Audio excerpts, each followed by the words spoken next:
Hi guys, my name is Alan McNally and this is the PFTR1220 functional training aspect of the assignment, the myofascial line assignment. So when we're looking at myofascial lines, we're looking at the first one we're going to look at is the front superficial line, which consists of the dorsal flexion, so the feet, all the way up to the tibia, to the patellar tendon, which is the knee, the quadriceps, up to the obliques, so the frontal obliques, up to the sternalis, sternocleidomastoid, up to the mastoid, which is the big muscle you feel right in between your ears and your neck. It can be a really big muscle, it can be a really tense muscle, so it's really important when you see that. And it comes all the way up to the eyebrows. So it almost kind of pulls back. So imagine an elastic band around the front part of the body. This is going to protect in the front. So whereas the back superficial line, which we'll get to in a second, is pulling the opposite way.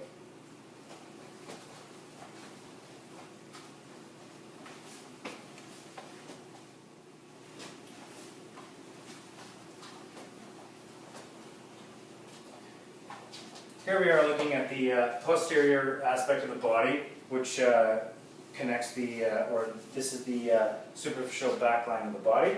So we're going to start at the bottom where we're looking at the plantar fasciitis, which is the plantar portion of the foot, up to the Achilles tendon, up to the calf muscle, or the solaris, again the back of the knee.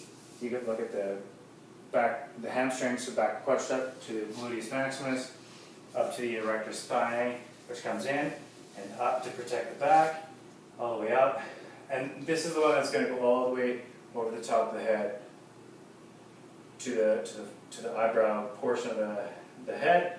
That's going to kind of pull the body back. So, like we were talking about earlier in the previous section, is that it's going to, the front aspect, the front superficial line is going to pull the body forward, so doing a flexion motion, whereas this one's going to do an extension motion or a flexion to the back part of the body. So our model is great here, so I'm going to come to the next one. Okay, you're good.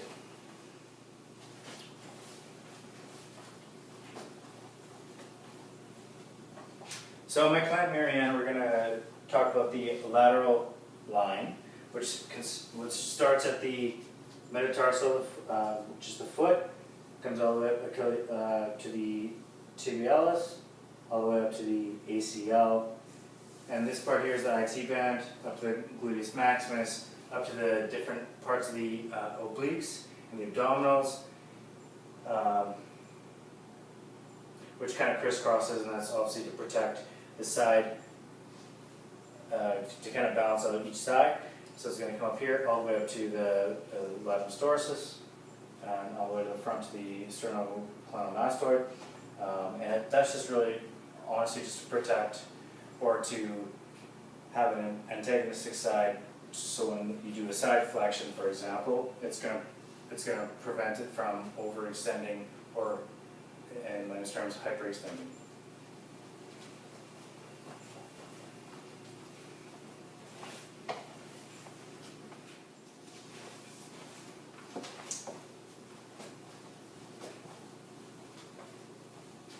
So this is Miss Edmonton. This is Miss Spiral Line. So as you can see, the spiral line kind of comes around the front of the body, and essentially what it's supposed to do is kind of help balance the two, this arm and that leg, or on the other side it would be the left and the right leg. It's basically essentially to balance the movements out and protect both sides from damage or from potential injury. So thank you so much. We've got one more thing to do, and then you're free to go. Perfect.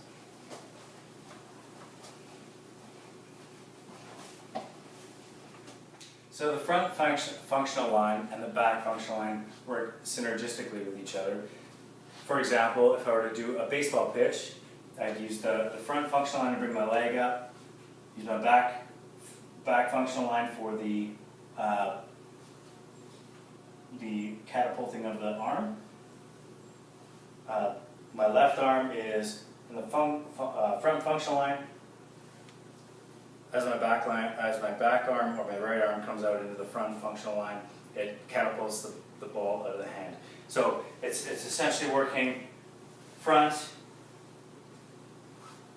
back to front. And if I were to say do a soccer kick or a football kick, I would literally start at the back. So we'll say I'm doing the back, power, power, power, building up the power, and then boom, coming out the front. Essentially keeping the balance in the body as well as building the power and momentum to kick that ball forward. So that's essentially how the front line and the back functional line work together. They're both power lines, whereas the other myofascial lines are meant to work cohesively to create balance and keep the body upright. The front and back functional lines are meant to keep the power built up without losing balance or momentum in the movement. So thank you so much for listening to my video. I hope you got a lot out of it. I definitely did, and can't wait till next time. Thank you.